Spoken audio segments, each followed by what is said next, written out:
va rester encore quelques instants sur cette série que nous avons débutée maintenant il y a quelques semaines, ça commence à faire, sur cette série Entrer dans la promesse. Et le titre de mon message de ce matin est le suivant: Quand le ciel s'arrête pour toi. Je pense que l'on va voir l'histoire ou l'une des histoires les plus bizarres de l'Ancien Testament. On va parler de la bataille de Gabaon. Et les habitants de Gabaon, ce sont des Gabaonites. Et il y en a qui se disent, heureusement que ce n'est pas moi qui prêche, parce que j'aurais déjà du mal à prononcer le mot Gabaonite. Mais on s'y habitue, vous allez voir, c'est quelque chose d'assez simple. Une coalition de plusieurs rois, 5 au total, s'est formée pour combattre Gabaon et les gens de Gabaon. Et en principe, ce peuple, cette ville, n'a rien à voir avec le peuple hébreu.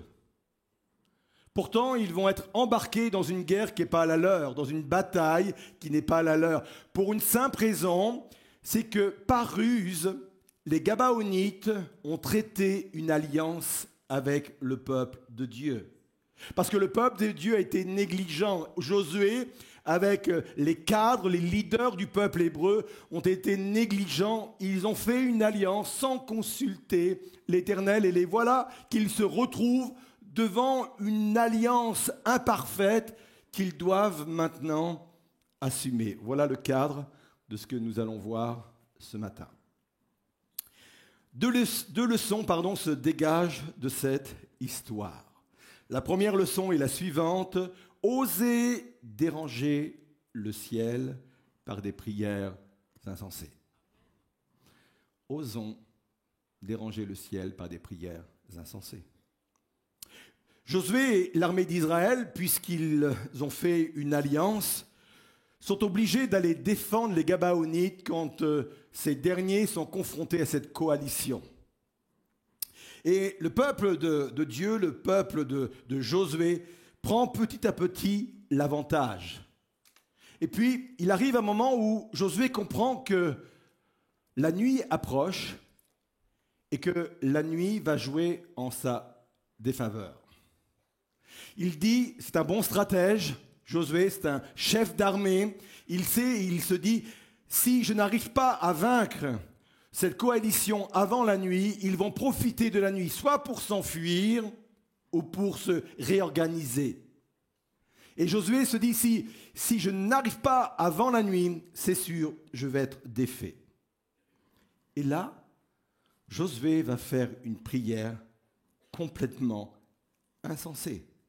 Josué chapitre 10, verset 2, « Ce jour-là où l'Éternel donna aux Israélites la victoire sur les Amoréens, Josué s'écria devant tout Israël, « Soleil, arrête-toi sur Gabaon. » Rien que ça. Je ne sais pas si vous auriez osé faire ce type de prière. Il manque du temps à la journée, la nuit arrive, pas de problème. Soleil, arrête-toi sur Gabaon. Il poursuit. Et toi, lune, fais halte sur la vallée d'Ayalon. Allons-y, hein. On n'est plus à ça près. On demande au soleil de s'arrêter. Et on sait que ce n'est pas le soleil qui s'est arrêté, mais c'est la terre qui s'est arrêtée de tourner. Et il dit, voilà, on va aller plus loin maintenant. Lune, arrête-toi. Verset 13. Dieu exauce. Le soleil s'arrêta. La lune suspendit son cours jusqu'à ce que le peuple d'Israël eût réglé ses comptes avec ses ennemis. Vous aurez beau chercher dans toute la Bible, il n'y a aucune prière qui ressemble à celle-ci. Quand je disais en préambule que c'était sans doute l'une des histoires les plus bizarres de l'Ancien Testament, ce qu'on vient de lire et ce qu'on vient d'expliquer viennent appuyer cette vérité. Josué ne demande pas une petite aide, il demande un miracle cosmique. Il a osé prier grand. Vous savez pourquoi il a osé prier grand? Parce que sa mission était grande. Et là, c'est un premier principe que je vais vous donner. Il est le suivant. L'audace dans la prière naît de la clarté de la mission. Si vous avez de quoi écrire ou si vous voulez bien l'enregistrer, c'est un principe qui peut vous servir dans la vie, qui peut vous poursuivre constamment. Je le répète, ce principe, l'audace dans la prière naît de la clarté de la mission. Plus vous allez comprendre le but que Dieu a déposé sur vos vies, plus vous allez prier avec audace et confiance et vision. Trop souvent, nos prières sont petites, non pas parce que Dieu est petit, mais parce que notre vision est petite. Si nous vivons pour des choses égoïstes, nos prières resteront limitées. Mais quand on s'aligne avec une mission céleste, ça change tout. Et j'aimerais vous dire que Dieu a une mission céleste pour ma famille. Dieu a une mission céleste pour mes projets, que ce soit sur le plan professionnel, sur le plan associatif ou tout autre engagement. Dieu a une mission céleste pour mon Église. Dieu a une mission céleste pour ma vie spirituelle. Et mon but, c'est d'aller chercher, d'aller comprendre, d'aller découvrir cette mission céleste. Et à partir du moment où je suis imprégné de cette mission céleste, ça va changer mon regard des choses. L'audace dans la prière naît de la clarté de la mission. Je l'ai déjà dit à plusieurs reprises, ce projet de l'espace Lille Métropole m'a fait grandir dans la foi, m'a fait grandir dans mon ministère, m'a fait grandir dans ma relation à Dieu. Et pourquoi je vous dis cela? Parce que j'ai eu l'impression, il y a plusieurs mois de cela en arrière, d'avoir vécu ce que Josué a expérimenté à Gabaon. Pour nous, pour moi, Dieu a arrêté également le temps. Comme sur Gabaon, il a arrêté le soleil, pour moi, il a arrêté une échéance que je ne voulais pas voir arriver. Nous avions de nos banques, et je vous le dis en passant, c'est un projet de plusieurs millions d'euros, nous avions de nos banques ce qu'on appelle des accords de principe. Mais entre avoir des accords de principe et avoir les fonds, pour ceux qui sont dans le business, vous allez comprendre, il peut se passer parfois beaucoup de temps.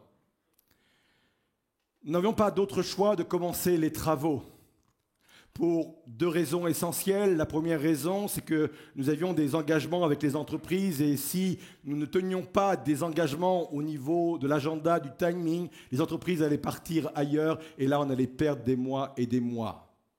Deuxième raison, c'était à l'époque où l'acier sur le plan mondial explosait et très vite sur des chantiers comme celui-ci, nous pourrions perdre des dizaines, voire parfois même des centaines de milliers d'euros. Donc dans un acte de foi, nous avons pris tout de même la décision de commencer les travaux. On a prié pour cela, j'ai prié pour cela, je me suis tenu devant le Seigneur et il y a comme des goûts parfois qui viennent dans les cœurs et qu'il faut assumer. Nous avions de l'argent de côté, nous avons commencé à faire les travaux avec cet argent de côté et très vite, nous sommes arrivés au bout du jour. La nuit est arrivée, nous n'avions plus assez de temps pour attendre que la banque nous donne ce dont nous avions besoin pour payer les entreprises qui s'étaient engagées. Et les entreprises ont commencé à frapper à la porte en disant « mais donnez-nous notre argent ». Ce qui est normal parce qu'aucune entreprise ne vit d'eau fraîche et de philosophie. J'avais besoin de temps. Nous avions besoin de temps. Nous avions besoin que l'échéance soit reculée. Nous avions besoin à peu près de 2 mois. Nous avions besoin que le soleil, le jour, s'arrête pour nous. D'une façon improbable, dans une réunion qui a duré 10 minutes, une première personne qui n'est pas membre de notre Église et qui n'est même pas chrétien dans le monde protestant évangélique, en même pas 10 minutes, nous a prêté sans intérêt 1,5 million d'euros. Vous avez peut-être des copains à qui vous pouvez leur dire « t'as pas 100 balles ?» Mais avez-vous des amis à qui vous pouvez leur dire « T'as pas demi-million à me prêter ?» Quelques minutes après, une autre personne qui, elle, était membre de l'Église, nous a prêté aussi sans intérêt 250 000 euros. Et en l'espace de 10 minutes, Dieu venait d'arrêter le temps. En l'espace de 10 minutes, nous venions de vivre notre propre Gabaon. En l'espace de 10 minutes, voilà que l'échéance pour nous s'est agrandie, le jour a été reculé et Dieu nous a permis de vivre cette réalité. Aujourd'hui, bien sûr, nous avons remboursé ces deux personnes. Mais rien que pour vous dire que parfois, il faut oser adresser à Dieu des prières insensées. Tu n'as pas 500 000 à me prêter. Vous êtes là? Osez déranger le ciel pour des prières insensées. Corrie ten Boom, qui est une femme extraordinaire, elle est décédée maintenant, elle était des Pays-Bas, juive. Elle a sauvé et caché plusieurs juifs qui étaient recherchés par les nazis. Elle-même a connu les camps de concentration. Et cette femme-là, une femme extraordinaire qui s'en est sortie. Malheureusement, beaucoup des personnes de sa famille sont restées dans ces camps de concentration. Et elle, pendant longtemps, elle a exercé un ministère où elle avait un message puissant sur le pardon. Elle a dit cette phrase extraordinaire: « La foi voit l'invisible, croit l'incroyable et reçoit l'impossible. » Êtes-vous face à quelque chose d'impossible? Osez. Osez une foi audacieuse qui défie la logique humaine. La foi audacieuse ne nie pas la réalité, mais elle s'appuie sur une réalité supérieure, la fidélité et la grandeur de Dieu. Quelle est la prière audacieuse que Dieu te pousse à faire aujourd'hui?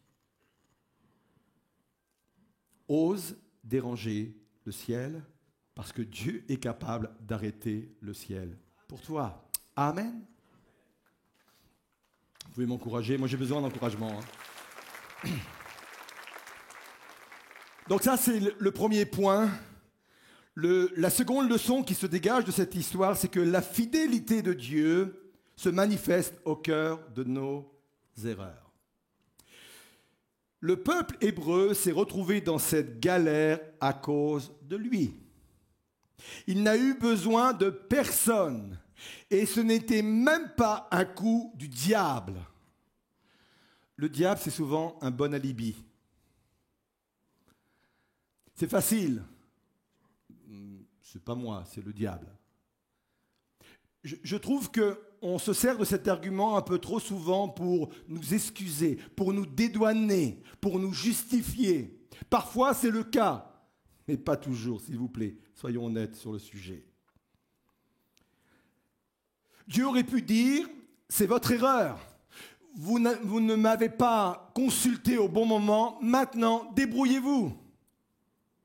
Dieu aurait pu dire, je n'ai rien à voir dans cette affaire, mais les choses vont se passer autrement. Dieu va défendre une alliance vraiment imparfaite.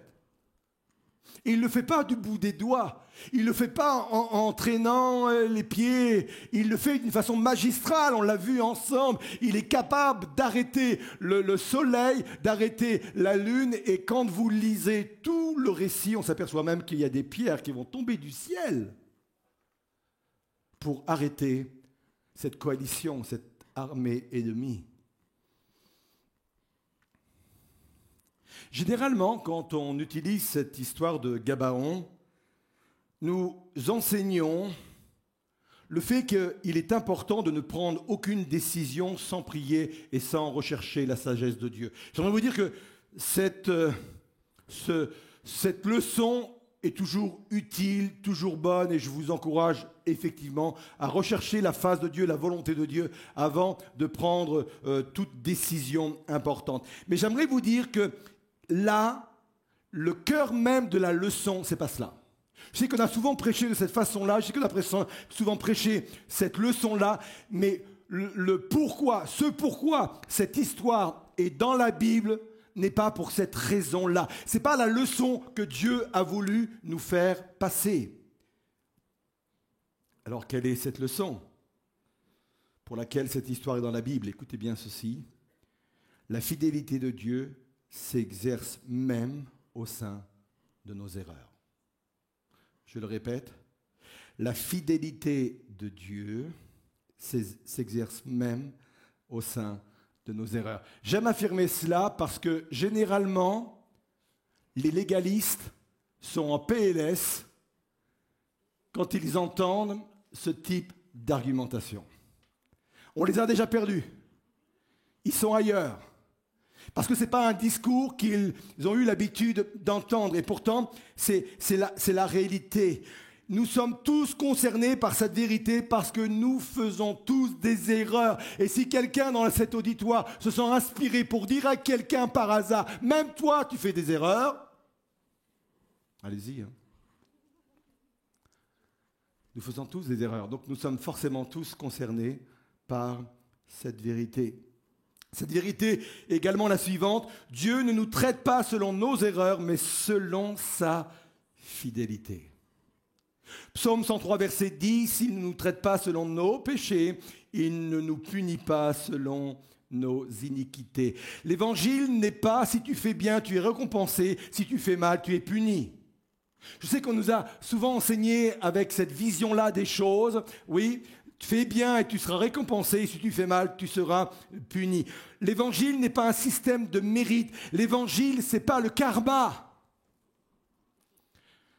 Il m'arrive de regarder parfois, allez, c'est ma partie confession, d'accord ? Il m'arrive des fois de regarder des vidéos où c'est intitulé karma. Ça veut dire que vous avez quelqu'un sur la vidéo qui se comporte mal, et à un moment donné, parce qu'il se comporte mal, il prend cher. Très cher. Et moi, au fond de moi, il y a une voix qui monte, qui me fait dire « bien fait ». Ne me laissez pas tout seul. Je sais comment vous fonctionnez. On est de la même nature. Et parfois, on voit des gens, même en voiture, faire n'importe quoi. Et on se dit, pourvu qu'ils se prennent le virage là-bas. Bien sûr, on souhaite que personne se blesse parce qu'on est chrétien tout de même. On est d'accord ? Ça monte un peu quand même en nous, hein ? L'évangile, c'est pas ça, l'évangile. L'évangile n'a rien à voir avec le karma, avec un évangile ou un système de mérite. Dieu, dans sa grâce, nous traite selon sa fidélité, pas selon nos mérites. Et c'est ce qui fait toute la beauté de la foi chrétienne. Si Dieu nous traitait comme nous le méritions, qui pourrait subsister ? 2 Timothée 2, verset 13, « Si nous sommes infidèles, lui demeure fidèle, car il ne peut se renier lui-même. » Qu'est-ce que ça veut dire, cette phrase-là ? On l'a souvent utilisée. Ça veut dire que Dieu ne change pas d'avis sur nous à chaque chute. Ça veut dire qu'il ne ferme pas les yeux sur le péché, mais il choisit de ne pas nous écraser sous son poids.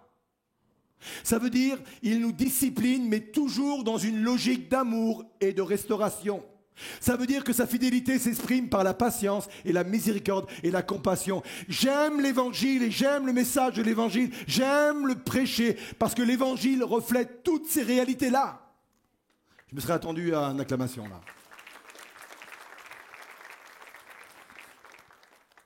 Il y a 15 jours, j'ai donné une citation d'un homme qui s'appelle Brenham Manning. On va voir une autre citation de lui. Pour rappel, c'est un prêtre franciscain, new-yorkais.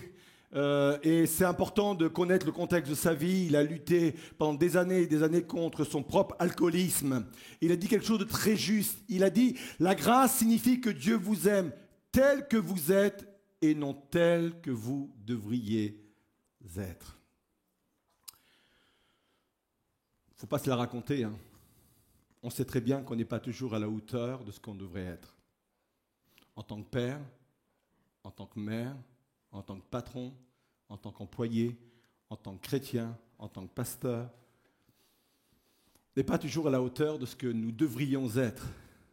Mais quelle grâce de réaliser que Dieu nous aime tels que nous sommes et non tels que nous devrions être. Cette approche de l'Évangile est importante car c'est la seule qui a un réel pouvoir de transformation. La culpabilité n'a jamais transformé quelqu'un. La sévérité n'a jamais changé quelqu'un. La dureté de nos mots et de nos paroles n'a jamais changé quelqu'un. Seule la grâce peut le faire. Croire à la bonté de Dieu pour ma vie reste une force extraordinaire de transformation. Romains 2, verset 4 dit ceci: « Ne sais-tu pas que la bonté, l'amour, la patience, la bienveillance de Dieu doit t'amener à changer de comportement. » C'est la bonté de Dieu qui m'amène à changer de comportement, pas sa sévérité, même pas les lois, même pas les 10 commandements. Ils sont bons les 10 commandements. Il n'y a rien de plus beau que les 10 commandements. Mais ce ne sont pas les 10 commandements qui peuvent avoir un pouvoir de changement dans ma vie. La preuve, c'est que Jésus a été obligé de venir. Si les 10 commandements avaient pu faire leur travail, Jésus n'aurait pas eu besoin de venir. S'il est venu, c'est parce que rien de plus que la bonté de Dieu, la grâce de Dieu peut changer quelqu'un. Amen.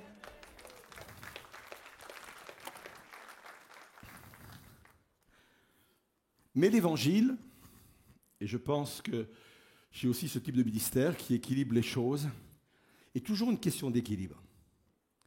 Il est crucial de comprendre que la grâce ne doit pas être ou ne doit être jamais prise à la légère. La grâce n'est jamais un prétexte pour faire n'importe quoi. La grâce n'est jamais un prétexte pour faire des calculs. Pour 2 raisons.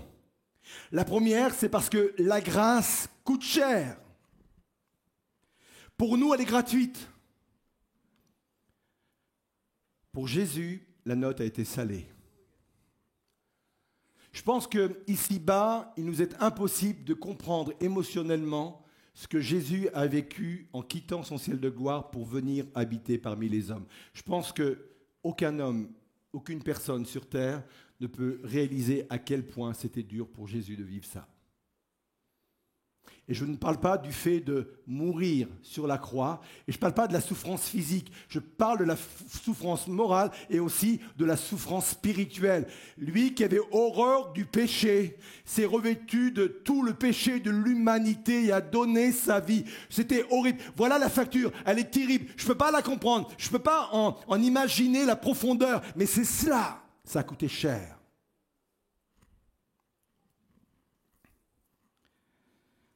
C'est la raison pour laquelle elle attend de nous une réponse sincère et respectueuse. Deuxième raison, c'est parce que abuser de la grâce est un péché. Elle devient un péché si je pêche délibérément en comptant sur le pardon. Avec l'idée, je sais que c'est mal, mais Dieu me pardonnera. Ce comportement nous exclut d'office de la grâce de Dieu. On n'est pas dans une relation de calcul avec Dieu. On est dans une relation de sincérité et d'authenticité, mais jamais de calcul.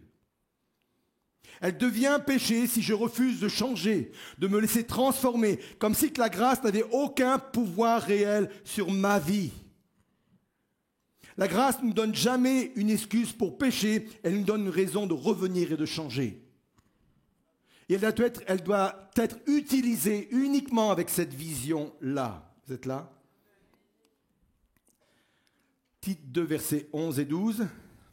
« Car Dieu a révélé sa grâce, source de salut pour tous les humains.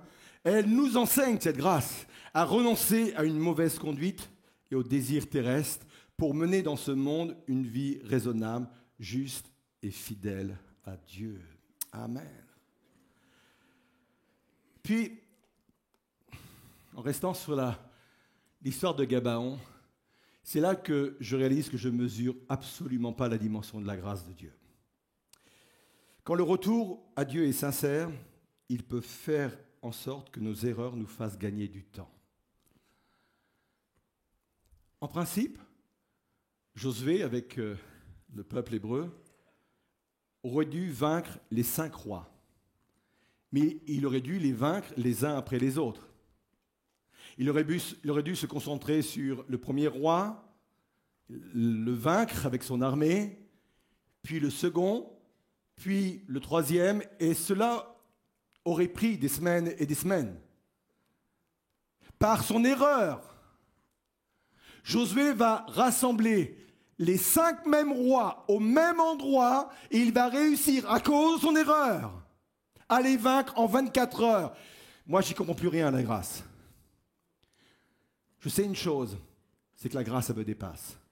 C'est pour ça que je ne veux pas en abuser. Pour cela, je ne veux pas non plus être dans un système de calcul. Je veux vraiment être honnête devant Dieu. Je veux me repentir quand c'est nécessaire. Je veux demander pardon quand c'est nécessaire. Je veux toujours être dans le flot de la grâce, dans la dimension de la grâce. Parce que même quand je fais des erreurs, Dieu est capable de prendre mes erreurs et de les rendre gagnantes pour moi. Je ne comprends pas, mais c'est la grâce de Dieu, ça.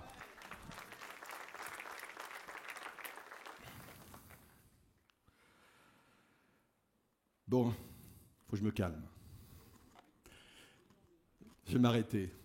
Mais si, je vais m'arrêter. Vous n'allez plus me supporter après. Je vais conclure. Le prochain message que j'apporterai, ce sera sans doute la conclusion de cette thématique entrée dans la promesse. Mais je voudrais qu'on puisse quelques instants réfléchir à ce que nous venons de partager. 2 éléments est ressorti de cette étude ce matin. Premier élément, il y a longtemps que j'ai osé une prière dite insensée. Est-ce que je reçois ma vie comme une fatalité? Est-ce que je suis face à une situation de l'impossible qui me dit je peux pas faire autrement? Il a osé demander est-ce que le soleil s'arrête. Et en plus, il l'a fait publiquement. Je ne sais pas, moi, ce type de prière, je l'aurais fait dans ma tente. Parce qu'au moins, s'il n'y avait pas d'exaucement, personne ne m'aurait vu et entendu. Vous relirez, quand j'ai lu ce texte-là, il l'a fait publiquement. Quelle audace! Je ne sais pas si vous êtes confronté ce matin à quelque chose qui est plus grand que vous, qui vous dépasse, qui, humainement parlant, n'a pas de solution. Osez. Osez déranger le ciel. Parce que le ciel peut s'arrêter pour vous. Peut-être qu'il y a des gens ici et devant leurs écrans chez eux. Peut-être qu'il y a des personnes qui sont là et qui se disent « Je paye aujourd'hui mes erreurs ». Vous savez, c'est facile de rester enfermé comme dans une prison dans les conséquences de ses propres erreurs parce que parfois on ne se pardonne pas soi-même ses propres erreurs. On peut rester bloqué, on peut rester fermé. Là, on se dit « Ouais, faut que je paye ». C'est normal, je le mérite, il faut que je paye. À chaque fois que tu dis qu'il faut que tu payes, tu annules la grâce de Dieu sur ta vie.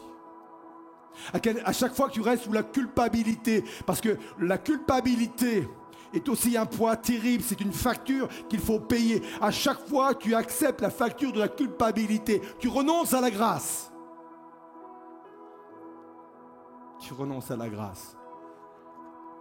Et en renonçant à la grâce, tu t'empêches d'avoir la seconde chance que Dieu veut te donner. En renonçant à la grâce, tu fermes ton horizon, tu fermes ton avenir. Tu restes dans ta chute, tu restes dans ton état. Et tu ne donnes pas l'occasion à Dieu d'entrer, de repartir pour que tu puisses aller pleinement dans ton pays promis, dans ta destinée. Je sais que je parle à plusieurs personnes dans ce lieu et je sais que je parle aux personnes qui sont en direct là sur Internet. La bataille de Gabaon m'enseigne ce matin. Et je veux vraiment vivre cette réalité. Je voudrais vous inviter à vous lever à votre place. On va rester dans un temps de recueillement. Et je veux faire plus. Je crois que le Saint-Esprit prêche en même temps que moi et sans aucun doute, il a mis le doigt sur quelque chose de précis dans ta vie. Et si c'est le cas, et si tu veux prendre position, Josué a pris position publiquement. Il s'est engagé publiquement dans une prière insensée, dans une démarche insensée. Et parfois, il y a des prises de position publiques qui sont nécessaires. Si Dieu est venu vous chercher dans votre situation, quelle qu'elle soit, descendez du balcon ou venez, sortez de vos rangs et venez sur le devant. Et je viendrai prier pour vous, je viendrai prier avec vous. Pendant le temps où vous descendez du balcon, vous sortez de vos rangs, le groupe de louanges va affirmer cette réalité, que nous sommes dans ce domaine de promesses que Dieu veut renouveler dans chacune de nos vies. On se joint au chant.